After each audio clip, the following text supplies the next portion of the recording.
What you are about to hear should not exist. On a rain-soaked stretch of two-lane highway in the American South, a road the locals to this day still refuse to fully name. In the last weeks of a year, before cell phones could have summoned help in time and long before the internet rewrote how small towns kept their secrets, a 21-year-old man's heart came to a full and complete stop. His lungs collapsed, his pupils fixed. His body temperature began its slow, irreversible descent toward ambient air. By every clinical measure known to emergency medicine, he was gone. But what happened next defies every framework science has constructed to explain human consciousness. Because in the space between his last heartbeat and the moment paramedics would arrive, this young man claims he stood before a council of beings who showed him mathematical equations that had not yet been invented on Earth. Star maps that wouldn't be confirmed by deep space telescopes for another 30 years, and numerical sequences that correspond to technology still decades away from human discovery. And when they sent him back, he says his spirit didn't simply return to his body. It crashed into his flesh like a bolt of superheated plasma, rewriting everything he thought he knew about life, death, morality, and the architecture of the universe itself. This is the testimony of the one we call the Reckless Rider. To understand what the Reckless Rider encountered on the other side, you first have to understand who he was on this one. At 21 years old, he was not a philosopher. He was not a spiritual seeker. He had no interest in the metaphysical and even less patience for anyone who did. He was, by his own later admission, a young man running full speed towards self-destruction and enjoying every moment of the ride. He drank heavily. He rode his motorcycle the way some men handle their rage. Fast, reckless, with an almost deliberate indifference to consequence. He started fights he didn't need to start. He broke promises the way other people break bread. Casually, and without a second thought. His mother had stopped asking him to come home at a reasonable hour. His father had stopped asking him anything at all. He was not cruel in the way the world typically defines cruelty.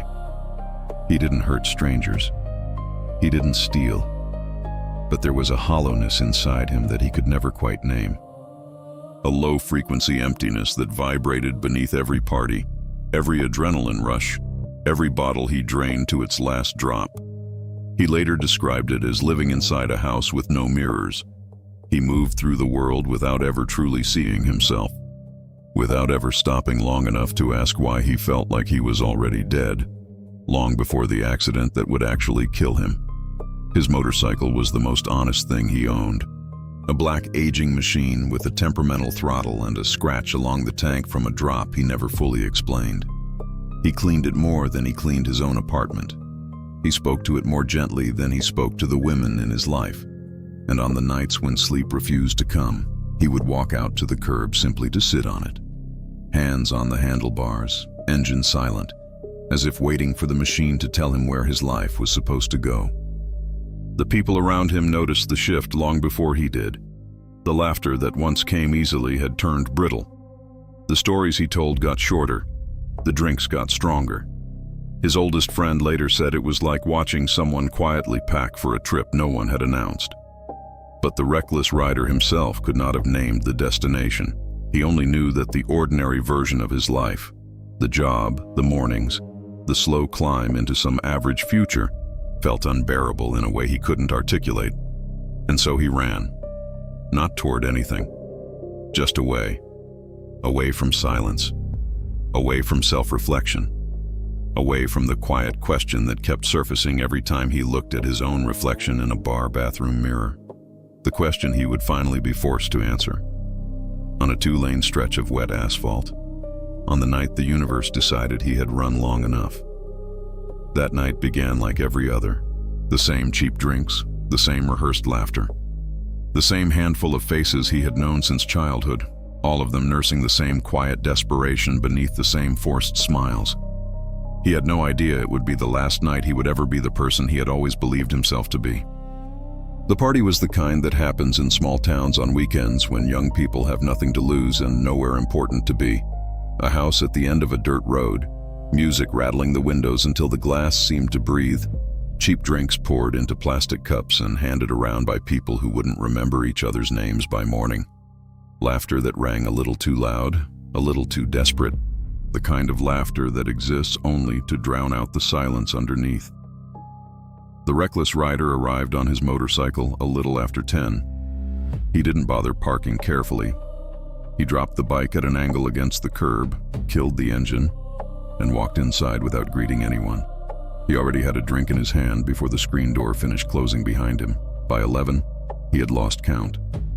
By midnight, he had consumed far more alcohol than his body could safely metabolize, and was deep into the particular calm that only reckless people recognize, the calm that comes right before a bad decision announces itself as a good one.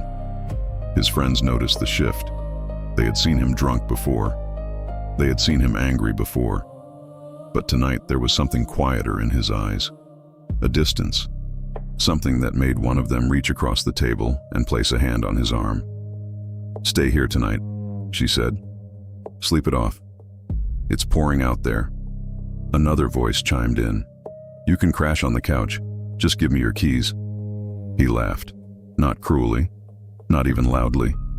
Just the small, dismissive laugh of someone who had stopped taking warnings seriously years ago. He slid his keys out of reach. He stood up from the table. He walked to the door with the unhurried confidence of a man who had negotiated with gravity 100 times and won every round. That was the unspoken contract he had made with his own recklessness. The motorcycle was not just transportation. It was a dare, a nightly negotiation with velocity and fate. And every time he won that negotiation, it confirmed the lie he had been telling himself since adolescence, that he was untouchable, that consequences were a concept designed for weaker men. The screen door slapped shut behind him. Outside, the rain had softened into a steady drizzle that turned the streetlight into a blur of wet gold. He stood on the front step for a moment, breathing in the smell of asphalt and exhaust and distant wood smoke. Somewhere behind him, the music kept playing. Somewhere behind him, a girl was shouting his name through the open window and asking him one more time to stay. He didn't turn around. He swung his leg over the bike and settled into the saddle with the practiced intimacy of a man greeting an old partner. He gripped the handlebars. He exhaled slowly. And in that single motion, he crossed a threshold he did not yet understand. He twisted the throttle. The engine screamed to life beneath him, cutting through the drizzle like a gunshot through fog. The headlight carved a tunnel of brightness into the wet darkness. And then he was gone. Rolling down the driveway, out onto the 2-lane road, leaning into the first curve with a familiarity that felt almost religious. The highway was unlit. The asphalt gleamed black and slick beneath the rain. The woodlands on either side blurred into walls of shadow. He opened the throttle wider. The speedometer climbed, 40, 50, 60. His jacket billowed behind him. Raindrops hit his visor in tiny silver explosions. The wind tore at his sleeves with a sound that was almost a scream. And for one intoxicating stretch of road, he felt it. That particular brand of ecstasy that only dangerous speed can deliver. The world narrowed. His thoughts thinned out. The hollowness in his chest fell quiet for the first time in months. He was not running from anything in that moment. He was not hiding. He was simply moving. Cleanly. Completely. Every molecule of his body aligned with forward motion. For the briefest flicker of time, he was not the reckless rider. He was not the angry young man. He was not the 21-year-old running from his own shadow. He was just motion. Pure, uncomplicated motion. And motion, he had always believed, could not be caught. He had no idea that he had less than 3 minutes left as the person he had always been. He had no idea that the next curve in the road was not a curve at all, but a verdict. And the universe was already waiting. The curve appeared out of nowhere, or perhaps it had always been there, and the reckless rider had simply chosen not to see it. His headlight caught the yellow warning sign too late, a faint glimmer of reflective paint against the black wall of night, already receding behind him by the time his brain registered what it meant. 70 miles per hour, wet asphalt, loose gravel along the shoulder, and a bend in the road sharper than anything his reflexes, dulled by alcohol and arrogance, could possibly negotiate. His hand squeezed the brakes on instinct. The tires searched for grip and found nothing. Nothing but water. Nothing but physics. Nothing but the cold, indifferent mathematics of momentum meeting friction and losing. The motorcycle began to slide. Time did something strange in that instant. It stretched. It thickened. Every millisecond expanded into its own cathedral of awareness. He saw the guardrail approaching. He felt the bike separating from his body. He heard the scream of metal against wet pavement, a sound like the earth itself tearing open. And then, impact. The impact shattered his left femur. His collarbone splintered at the shoulder. 3 ribs fractured inward and one of them lacerated his lung, creating what emergency physicians would later call a tension pneumothorax. His breathing became a war. Each inhale pushed air not into his lungs, but into the cavity surrounding them. His chest began to compress from within. His helmet cracked against the asphalt with a sound no one heard. The motorcycle cartwheeled into the darkness. The engine sputtered, coughed, and went silent. And for a long moment, the only sound on that rural highway was the hiss of rain falling against hot metal and the soft, irregular rasp of a young man trying to breathe through lungs that no longer worked. He lay on that road, in the dark, completely alone. No one had seen the accident. No one was coming. The fog drifted across the scene like a curtain being drawn across a stage. 90 seconds. That is all it took for his body to begin shutting down. His collapsed lung meant that oxygen was no longer reaching his blood in sufficient quantities. His brain, that magnificent, desperate organ, began rationing what little fuel remained, shutting down non-essential functions one by one, like a building going dark floor by floor during a blackout. First, his extremities went numb. His fingers, which had gripped the handlebars with such arrogance only moments before, now lay slack and cold against the pavement. Then his vision narrowed. The peripheral darkness crept inward until all he could see was a single point of flickering light from the ruined motorcycle. Then that light went out too. His heart, which had beaten faithfully for 21 years, through every reckless night, every drunken morning, every act of youthful defiance, began to stutter. The rhythm broke apart. Medical science calls it ventricular fibrillation. The heart does not stop exactly. It quivers. It trembles. It forgets its own purpose. And somewhere between the third irregular beat and the silence that followed, the electrical symphony that had sustained him since his mother first felt him kick inside her simply stopped conducting. And then, silence. Not the silence of a quiet room. Not the silence between songs on a radio. This was the silence that exists beneath all sound. The silence that was here before the universe drew its first breath. It pressed against him from every direction, total, absolute, and ancient. His pupils became fixed and dilated. His body temperature began its slow descent toward equilibrium with the night air. His brain, starved of oxygen for longer than survivability models predict, entered the window that neurologists have debated for decades, the gray zone, the threshold between measurable life and whatever comes after. Clinically, he was dead. No heartbeat, no respiration, no measurable electrical activity in the cortex. By every metric that modern medicine uses to define the boundary between a living person and a body, he had crossed it.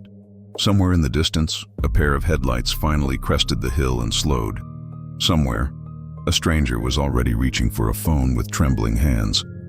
But by the time they arrived, the reckless rider would already be somewhere no first responder could reach. Because the one thing modern medicine could not measure was the fact that he was still aware, still watching, still present, still entirely, impossibly there. He did not feel himself die. There was no final gasp, no sudden panic, no flashback of childhood memories cascading through his mind the way the movies had always promised. Instead, there was a peeling, a quiet, effortless peeling of something from something else. As though a thin membrane he had never known about was being slowly separated from the inside of his own skin. He rose. Not upward exactly, more like outward, in every direction simultaneously. His awareness expanded beyond the boundary of his body and found itself floating, weightless, about 3 feet above the wreckage of the motorcycle, then 5 feet, then 10. And when he looked down, he saw himself. Not as he had ever imagined himself, but as he truly was in that moment. Small, fragile, utterly still. A vessel emptied of its passenger, abandoned on the side of a road that no longer mattered. He could see the cracks in his helmet. He could see the odd, unnatural angle of his left arm. He could see the slow, dark pool forming beneath his head, spreading outward like ink across parchment. He could see the yellow and black Nike jacket he had worn almost every night that autumn, the one his mother had begged him to zip all the way up against the rain, now torn at the shoulder and soaked through with something darker than water. He could see the faded shark tattoo on his left calf, the one he had gotten drunk on his 20th birthday, and could never quite explain to anyone who asked. Details he had taken for granted his entire adult life. Details that now looked like they belonged to someone else entirely, and he understood, with a certainty that bypassed thought entirely, that the body below him was dying. Perhaps it was already dead, but he was not. The strangest part was the lack of fear. Any 21-year-old man watching his own corpse from above should have felt terror, should have felt the animal panic of an organism witnessing its own extinction. But the reckless rider felt only a quiet curiosity, a mild, almost polite interest, as if he were watching a scene in a film he had never seen before, and trying to decide whether the character on screen was someone he would have liked. And then the world vanished. Not slowly, not like a sunset fading or a candle guttering out. It vanished the way a thought disappears when you stop thinking it. Instantly, completely, as though it had never existed at all. The road was gone. The motorcycle wreckage was gone. The street lamp, the wet asphalt, the distant sound of the party he had left only minutes before. All erased. Replaced by something he had no framework to comprehend. The void. It was not darkness. Not in the way we understand darkness. It was the absence of everything. No color, no texture, no temperature, no up, no down, no horizon to anchor perception. It was as if the universe had taken a breath and simply forgotten to exhale. He hung there, suspended in the architecture of emptiness, and for the first time in his 21 reckless, defiant, fearless years, he felt something he had never truly felt before. Smallness. Not humiliation, not shame. Something purer than that. The understanding that he was a single note in a symphony so vast it had no beginning and no ending. His thoughts should have raced. His mind should have screamed. But the void would not allow panic. It held him the way deep water holds a stone. Not with malice, not with tenderness, but with the indifferent patience of something that had existed long before human consciousness flickered into being, and would exist long after the last star collapsed into dust. Time behaved strangely here. He could not tell if seconds were passing or centuries.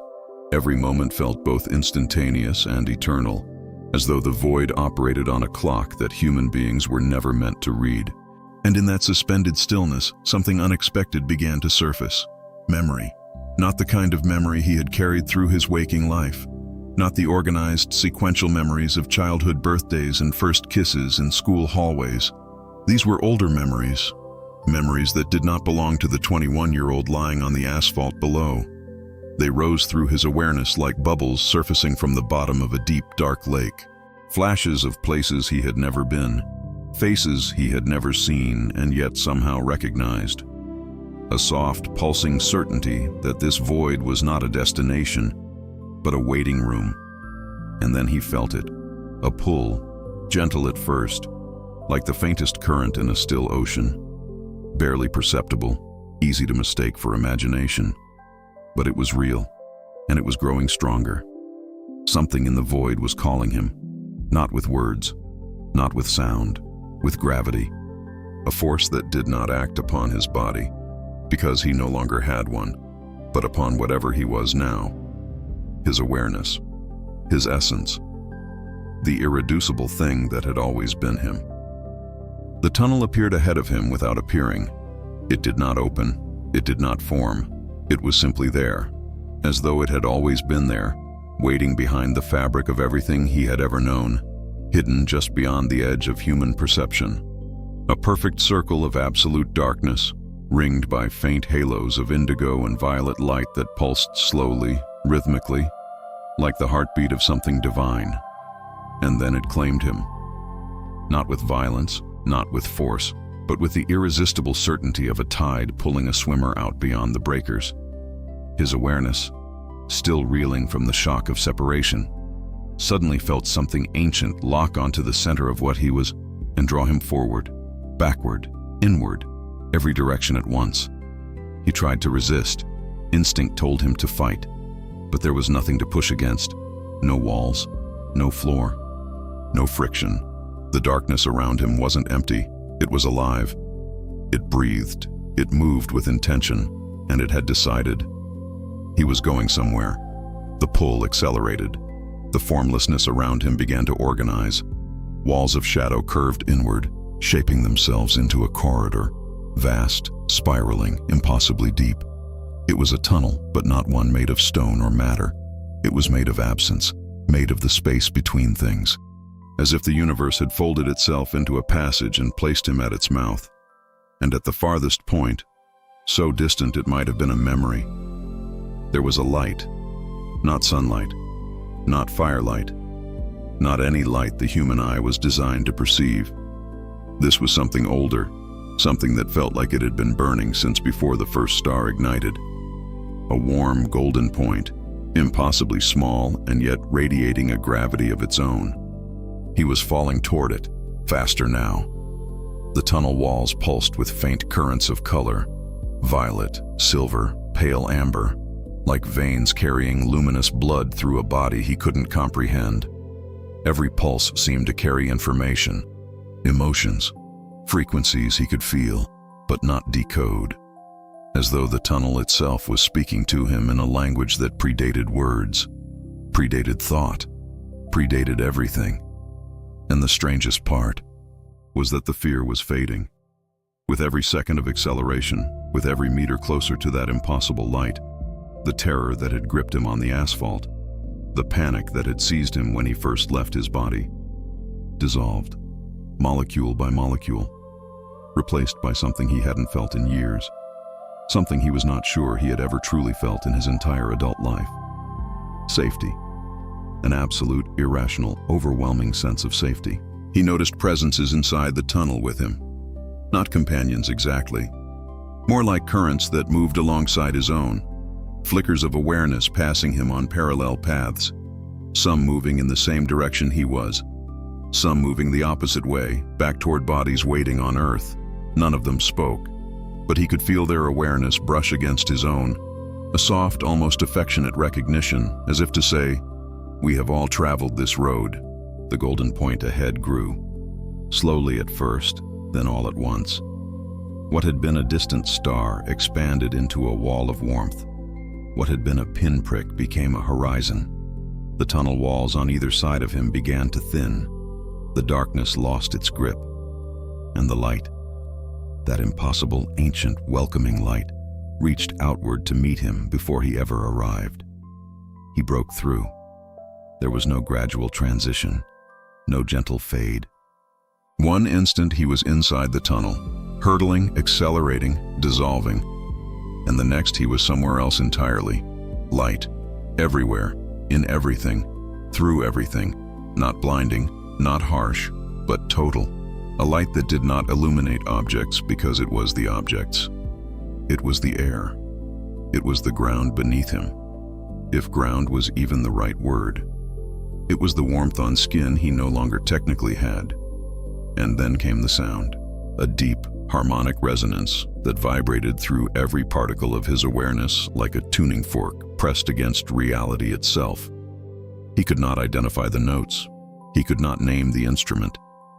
He only knew that it was the most beautiful sound that had ever existed, and that it had been playing for him his entire life. He had simply never been quiet enough to hear it. When the light finally resolved into something he could perceive, he found himself standing. Though standing was not quite the right word. He had no feet. He had no body. And yet there was orientation. There was presence. There was the unmistakable sense of having arrived. The space surrounding him was not a room. It was not a landscape. It was something between architecture and consciousness itself. There was no horizon, no ceiling, no floor in any traditional sense. And yet he was standing. He was present. He was somewhere that felt more architecturally precise than any cathedral ever built on Earth, and simultaneously more vast than the entire night sky he had once stared at from the back of his motorcycle. Walls, if they could even be called that, rose on every side, but they were not made of stone or metal or any substance known to human engineering. They were translucent, crystalline, alive. Light moved through them the way blood moves through veins, with purpose, with rhythm, with what could only be described as intention. Every surface was covered in patterns, not decorative patterns, not random arrangements of beauty for beauty's sake. These were geometric configurations of staggering mathematical precision, shapes nested within shapes, circles birthing triangles, birthing spirals, birthing forms that had no name in any language spoken on Earth. He would later struggle for years to describe what he saw.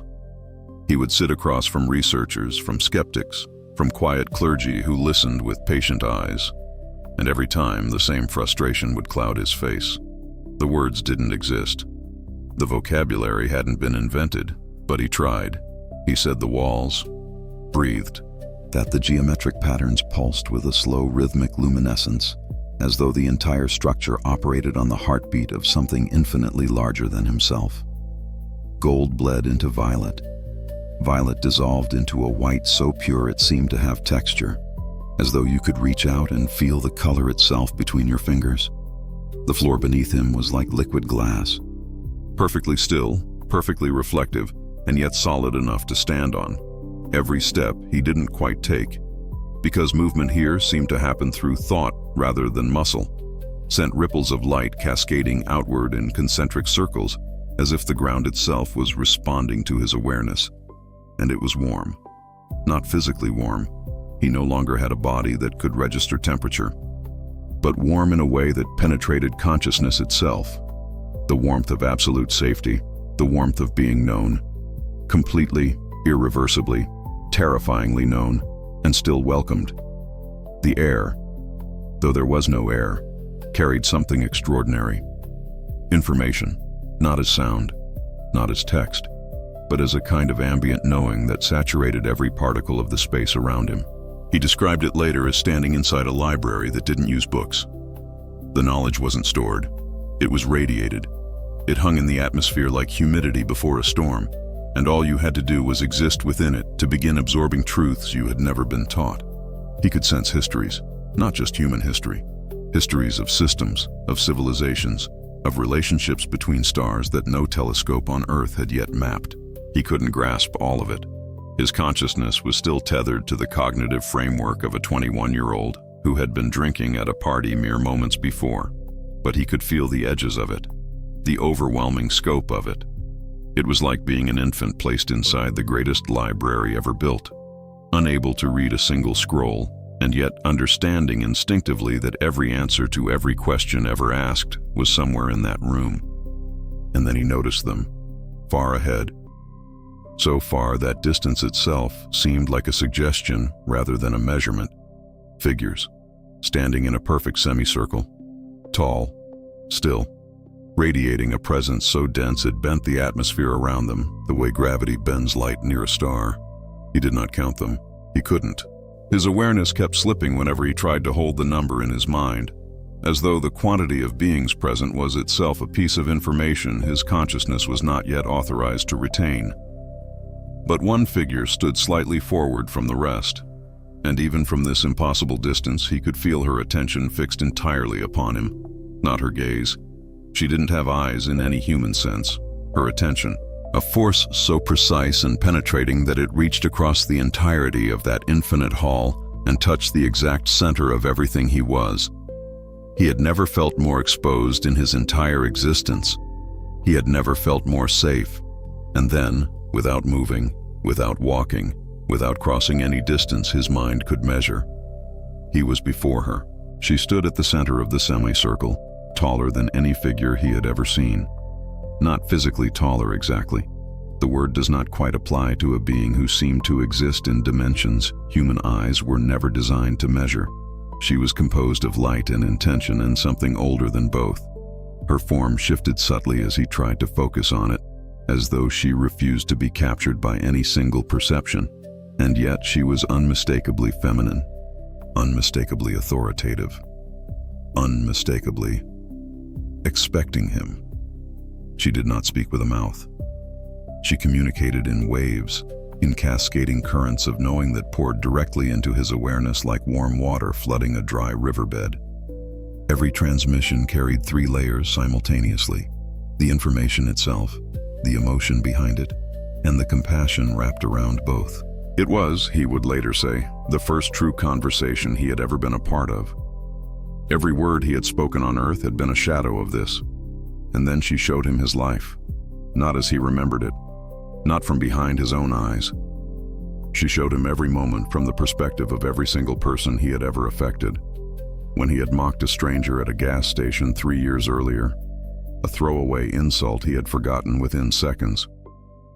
He now felt the full weight of that stranger's shame, the way it lingered for days, the way it echoed inside a man already drowning in quiet desperation he had never voiced to anyone. When he had lied to someone who trusted him, he felt the exact fracture point where that trust shattered. He felt the silence in that person's chest as they tried to decide whether to confront him or pretend they hadn't noticed. He felt the way the lie rearranged the shape of their future. He felt all of it, simultaneously, unfiltered. He watched the time he had shoved a boy at 14 over something he could not now remember. He felt the humiliation ripple through that boy's week, his month, his adolescence. He watched the afternoon he had walked past a homeless woman without meeting her eyes. He felt her brief, fragile hope collapse as he passed. He watched the evening he had snapped at his mother and slammed a door in her face. He felt her sit down alone on the kitchen floor afterward and cry the way only mothers cry when they have lost something they cannot name. Every ripple, every consequence. Nothing was hidden here, but the council did not condemn him. That was what shook him to his foundation. There was no punishment, no sentencing, no rising voices or accusing fingers. Only understanding. A vast, patient, shattering understanding that saw every choice he had ever made and did not flinch. And then the life review shifted. The scene slowed. The perspective widened. And he began to see something he had never noticed while living it. The moments where he had, almost by accident, done something good. The time he had carried an old man's groceries out to his car and forgotten about it before he reached the parking lot. The night he had stayed on the phone with a drunk friend until the sun came up, not because he felt obligated, but because he simply did not want to hang up. The feminine entity showed him that these moments, too, had rippled outward. The old man had sat in his car for 10 minutes afterward and wept quietly at the unexpected kindness of a stranger. The drunk friend had made it to morning because someone had stayed on the line. Small acts. Invisible. On Earth. But here they glowed. They glowed brighter than anything else in his review. Because the universe, he now understood, was not measuring the scale of his actions. It was measuring the direction of his heart at the moment he took them. And then, as the life review began to settle, figures moved closer from the edges of the great hall. He could not see their faces clearly, but he recognized them the way you recognize a melody from childhood. Not with your mind, but with something far older and more certain. Souls who had loved him in the physical world. Souls who had crossed over before him. A grandfather, an aunt he had barely known as a child, and one figure in particular.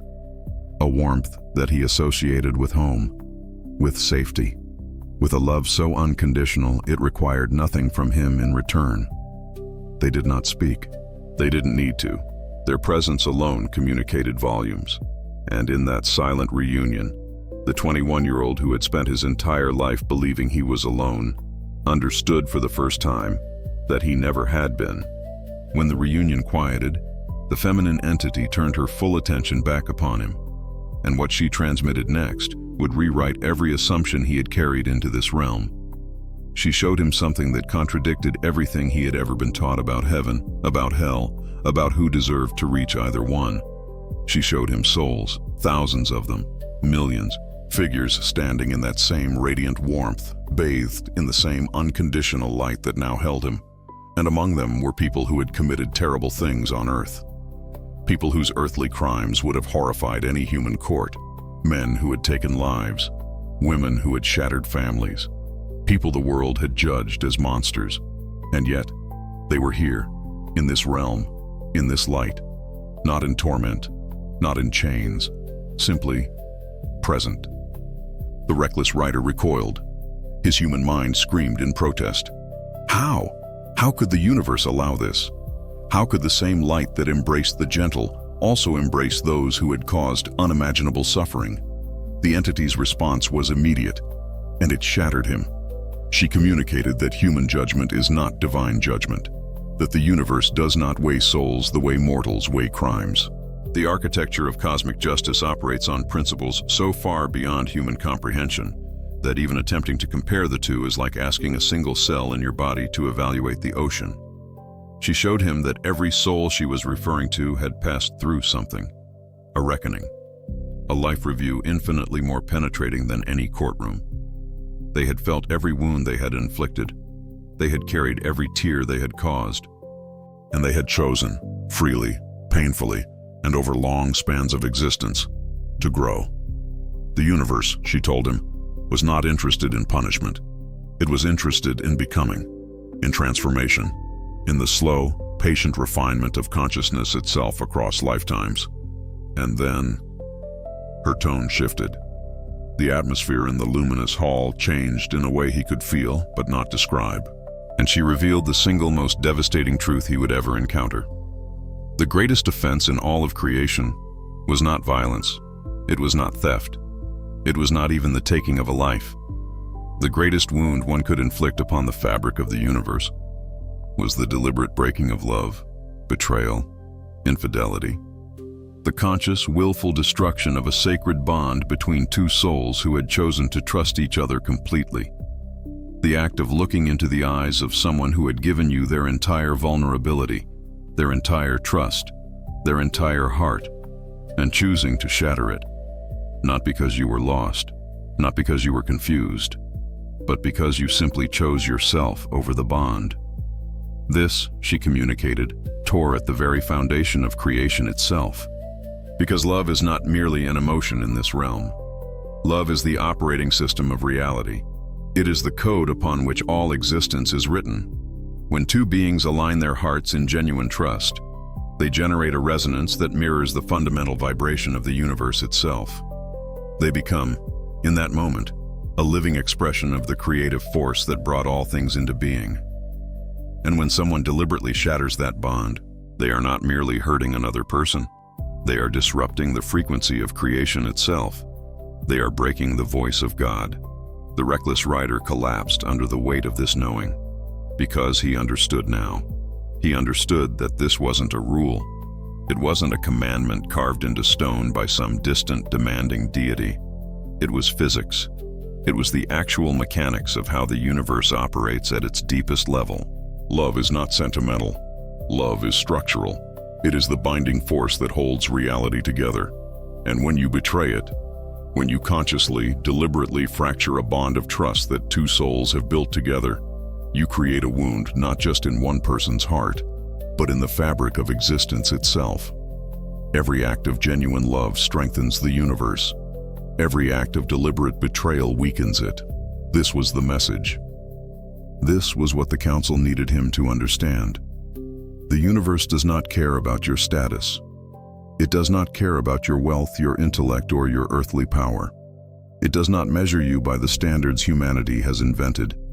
It measures you by how you loved, and whether you protected that love or destroyed it. He knelt there, in that infinite space, understanding for the first time in his 21 reckless years that he had been living in a universe far more sacred, far more precise, and far more heartbreaking than he had ever imagined.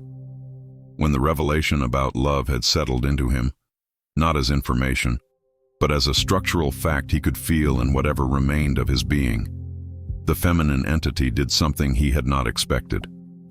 She turned, and she led him to another part of the luminous hall, a section he had not noticed before, perhaps a section that had not existed before he was ready to see it.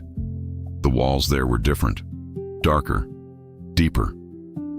Not the translucent crystalline of the council chamber, but something closer to the inside of a velvet cathedral, scattered with points of soft, patient light, and floating in the center of that space were maps, star maps, not the kind he had seen in childhood textbooks, not constellations traced with ancient lines and mythological names. These were living cartographies, three-dimensional, rotating slowly, each star, each galaxy, each dark filament of interstellar matter rendered with an accuracy no human telescope on Earth had yet achieved. He recognized some of them: Orion, the Pleiades, the faint blur of Andromeda.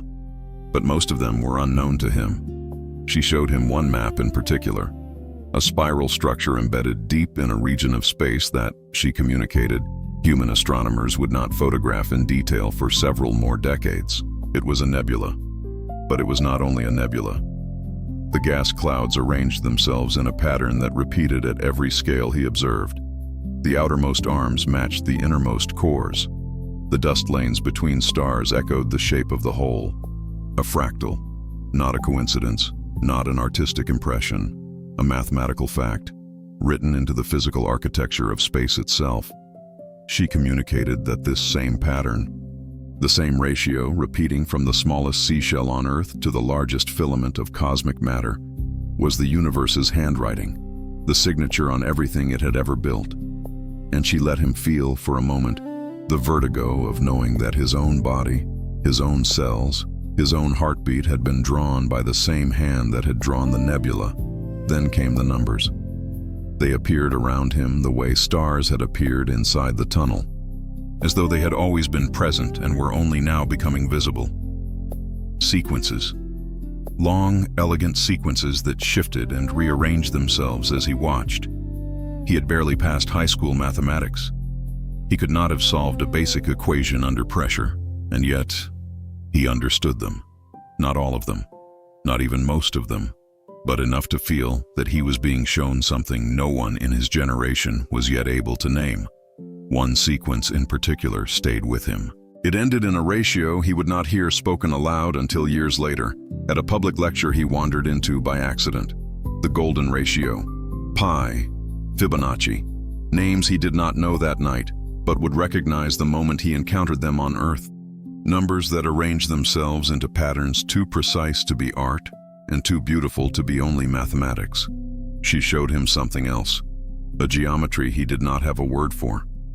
Interlocking lattices of light that looked almost like circuitry, but breathing. She communicated that human beings were approaching this shape, that somewhere, in laboratories and universities he would never visit, people were slowly, painfully, decade by decade, closing in on this architecture. She told him it was the design of a future information system, something that would one day process thought and matter in ways his generation could not yet imagine. A form of computing built not on switches but on possibility itself. He tried to memorize it.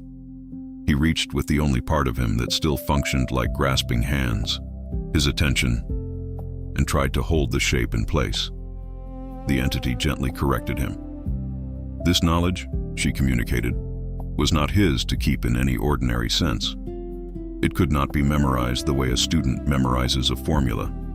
It would be imprinted, folded into the deeper layers of his consciousness, sealed beneath his conscious recall.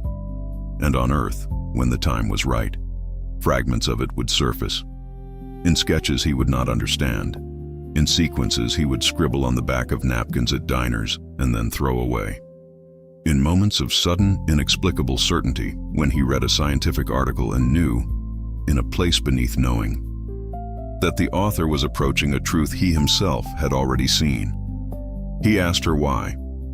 Why show this to him? Why give knowledge to a young man who could not possibly use it? Her answer was simple: because you will not use it.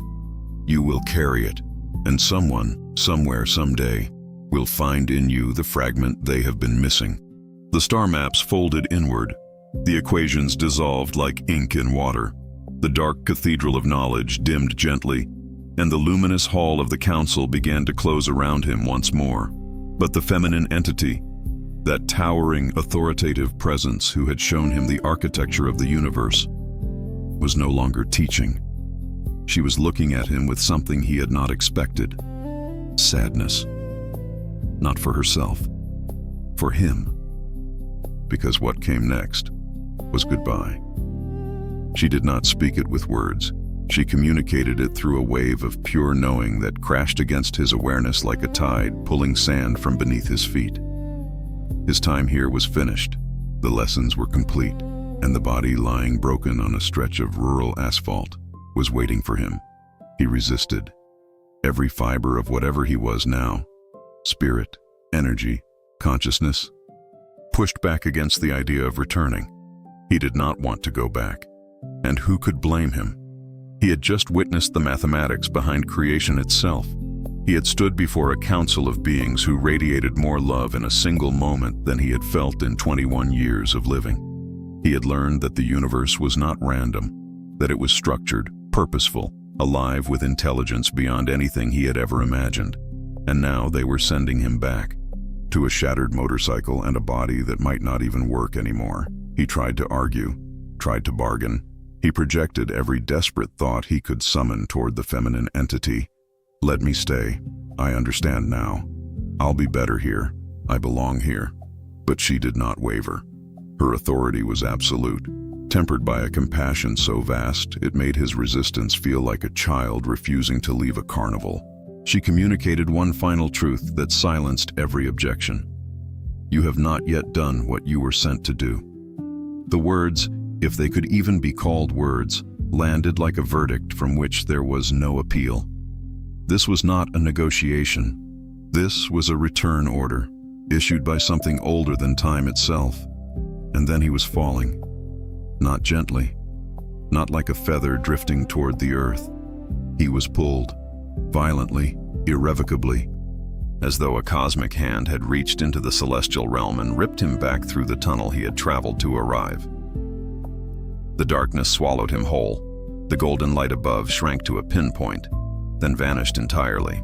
And around him, the tunnel that had once felt like a passage of wonder now felt like a collapsing corridor of raw electricity. Blue plasma streaked past him. White-hot energy coiled around his form like serpents made of lightning. Every layer of peace he had accumulated, every revelation, every moment of divine stillness was being compressed, crushed, squeezed into a container far too small to hold it. He later described the sensation in terms that doctors found impossible to categorize. It felt, he said, like being poured into a glass that was already broken. The re-entry was not a gentle homecoming. It was an electrocution of the soul. His spirit, vast, weightless, infinite just moments before, slammed back into bone and tissue and nerve endings that screamed with damage. The first thing he felt was weight, gravity, the unbearable heaviness of having a body again. Then came the pain, not emotional pain, not existential discomfort, physical, scorching, absolute agony, radiating from places in his body that had been twisted and broken in the crash. Every wound he had been blissfully free of in the spiritual realm announced itself simultaneously, like an orchestra of suffering tuning its instruments all at once. He could not breathe. His lungs felt filled with concrete. His eyes would not open. His mouth tasted of copper and gasoline. And somewhere far away, muffled, distorted, as if heard through deep water, voices were shouting. Paramedics, the bite of cold night air against torn skin, the metallic click of a stretcher being unfolded, the brittle, practiced urgency of people who do this work for a living. He was back, and every cell in his body remembered what every cell had just been forced to forget. The ambulance ride was a blur of fluorescent white and disconnected voices. The emergency room was louder, brighter, faster. Someone counted down from 3. Someone else shouted a number into a radio. Blood, tubes, the cold shock of a defibrillator against his chest, and through all of it, behind the pain, beneath the chaos, underneath the sound of his own body refusing to die, a single sentence kept echoing through whatever was left of his awareness. "You have not yet done what you were sent to do." He opened his eyes in a hospital room 3 days later. The light through the window was soft and ordinary. A monitor beeped gently at his bedside. A nurse he did not recognize adjusted something on the IV line and smiled at him as if he were a small miracle. He tried to speak. His throat was raw. His lips were cracked. The only word that came out was water. She brought it to him in a paper cup with a bent straw. And as he drank, he understood that something inside him had been permanently rearranged. The doctors told him he was lucky to be alive. They told him the motorcycle had been unrecognizable. They told him the alcohol in his blood should have killed him twice over. They used words like miracle and outlier and statistical impossibility. But he was not listening, because he could still feel it. That searing wave of electric plasma re-entering his body, that impossible heat-fusing spirit back into flesh. It had not faded. It had not dulled with waking. If anything, it had grown louder. In the weeks that followed, he began to discover the cost of what he had been given. He would look at the night sky through the hospital window and see patterns, not constellations as he had learned them in school. Something deeper, structural, as though the star maps he had witnessed in the dark cathedral had been burned into the underside of his mind. He began sketching, compulsively, obsessively. Numbers and sequences poured out of him, symbols he did not understand, equations he had no education to interpret. Years later, he would read about a paper in a field he had never studied, and he would recognize, in the diagrams on the page, a fragment of something he had drawn on a napkin at a diner 15 years earlier and thrown away. He would sit very still in that moment. He would close his eyes, and he would say a quiet thank you to a feminine presence who had warned him that some knowledge is not meant to be kept, only carried. But the star maps were not what changed him most.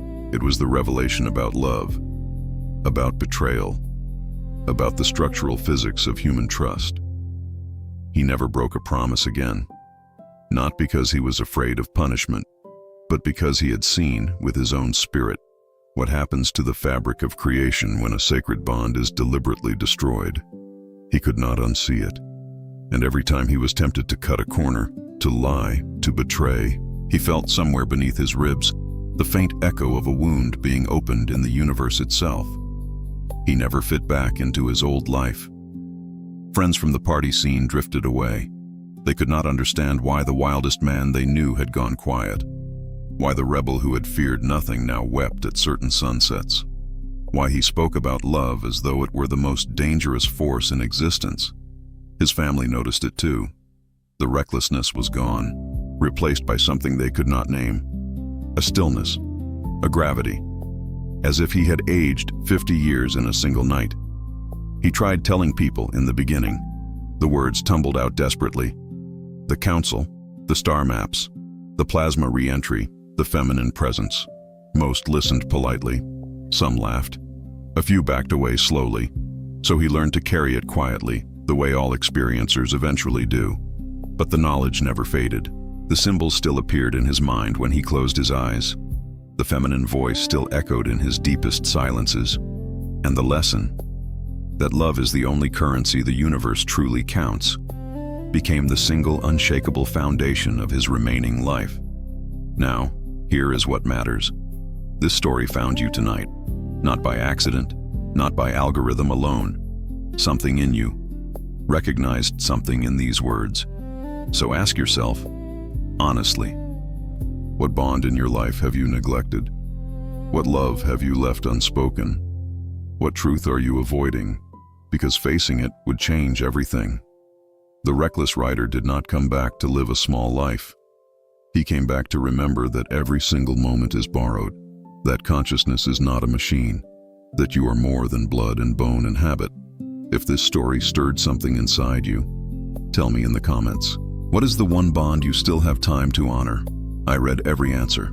And every week on this channel we bring you another testimony from beyond the veil. Subscribe, turn on the notification bell, because what waits on the other side of death is also waiting, quietly, inside you right now.